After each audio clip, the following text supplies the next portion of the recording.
Imagine spending decades behind the wheel, only to find yourself struggling financially when you can no longer drive. What happens when the daily hustle ends? Hello everyone, welcome to Drive Secure. And on today's episode, we'll be talking about a guide on how to start pension plan. And our guest for today is Miss Antoinette Sinam, the seed officer for SSNIT Airports branch. You're welcome to our podcast, Miss Antoinette. Thank you. What specific role does SSNIT play in providing pension security for commercial drivers? So basically we say we replace lost incomes for them. What do I mean by lost? We take their money. Okay. So when we take their money, we invest it. But when they go on pension, we pay them. So the main role is to secure their future. Right. What are the key benefits of enrolling in the SSNIT informal sector scheme? Okay, so the benefits we have the old age benefits. We have invalidity. We have survivor's benefits. So what do I mean by this? The first one, which is the good big. When you enroll on the scheme, we are helping you to be able to survive on your good medical needs. And in Ghana's law, for someone to go on pension, the age is 68. For one person after 60, we as a scheme steps in to help you survive. So the first one is the old age benefits. Will be paying every month till you die, unless it's likely to the Lord pension. The second benefit is very invalid. Invalidity is in somebody's invalid. When the person is not able to work again, maybe due to unfortunately accident, stroke, sickness, the person cannot work. Cement instead. And again, the person will question the mention as a engineer. Doesn't matter the page of the case. So far, the person meets our requirements. The person qualifies for that benefit. And the requirement is your contribution. It will take 36 years to your contribution. That's when the can happen. So 3 years back. Then we make sure that we are able to get at least 12 months of a contribution from the get to 6 months. If you're able to get 12 months, then you qualify for the legal bit. Because we have people that are not consistent with their distribution. But SSNIT is saying that if you are able to get 12 months of your 36 years, the day that they happen to only have late back, you qualify for invalidity. So that is another fourth. And the third benefit is when you die, unfortunately, before we let this start, when registry, you will take your nominees or we say beneficiaries. People who trust or people you think that when you are no more, we can give your money to. So who gets those people? So when you die, you give those money to those. Yeah, children, your relative, depending on whoever you place there, who go by it. So those are the benefits. So for death, we are no dependence. Second, for invalidity. Or third, for your old age. Yes. Okay, thank you. So please, the next question is, how does SSNIT handle pension contributions for drivers with irregular income? Okay, so when we come to the informal sector, with that, it's not mandatory. Okay. The formal sector is mandatory by law. If you are working for someone and the person is not paying your SSNIT, the government to take or SSNIT to take tempo, and the government supports. But when we come to the informal sector, it is more of something. Because that is their money. They can choose not to. But we will tell them, okay, even though you're not in the formal sector, you also go old or age like the very people in the formal sector. That's when they go on pension, they are secure.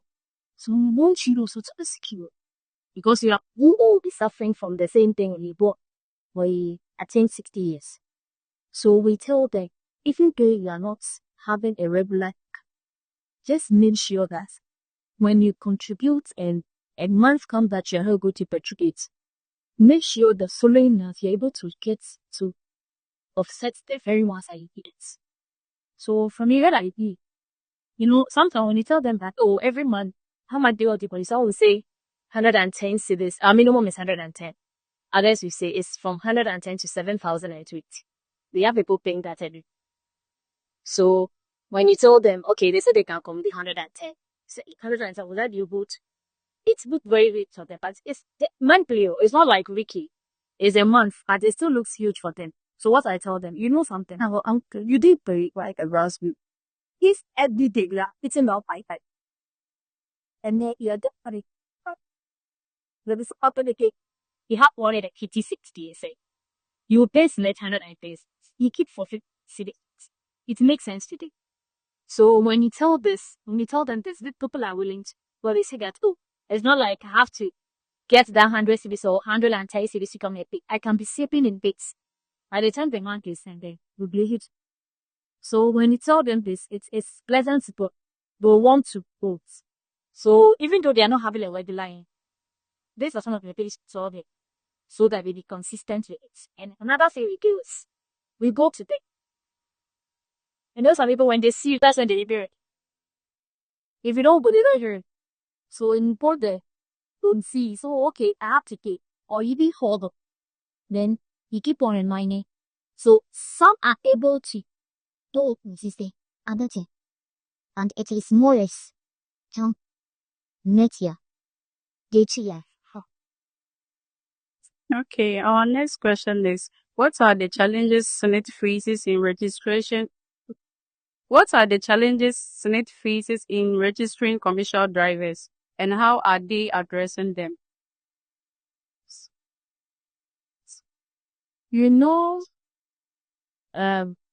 People in the informal sector. Formal sector, there is mandatory. So whether you like it or not, you pay. But if you're in the informal sector, there are rumors going in.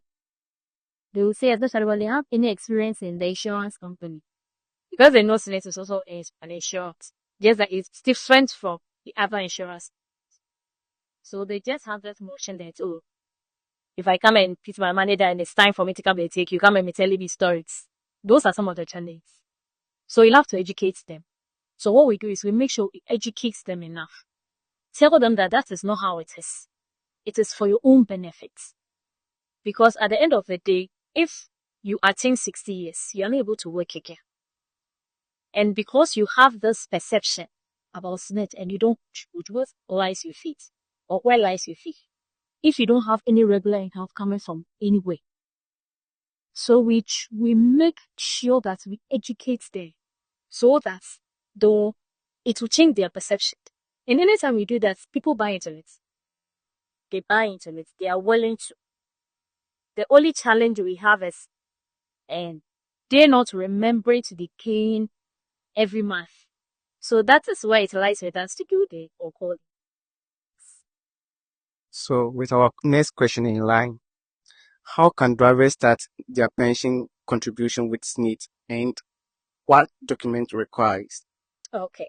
So it doesn't require any huge all we need is your ID to your personal information. And we know Ghana card has detail of that.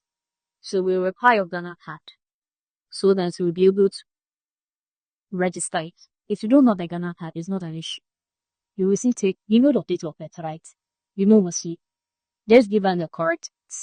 Because one thing about SSNIT, if you give her the wrong date, okay, we enter it in our system and you come later that is my date, okay, it's very difficult. So we make sure that they're giving us the correct date. Okay. Whatever is in the system, that's what we are working with you. So the only need you now do the registration. You don't have a Ghana. Just give her the mic. It's important to note that signing up is just the first step. In our next episode, we'll be talking about how to maximize pension wages. Thank you all for tuning in today. Stay tuned to this space to learn more about pension scheme for commercial drivers. Until we come your way next time, stay safe.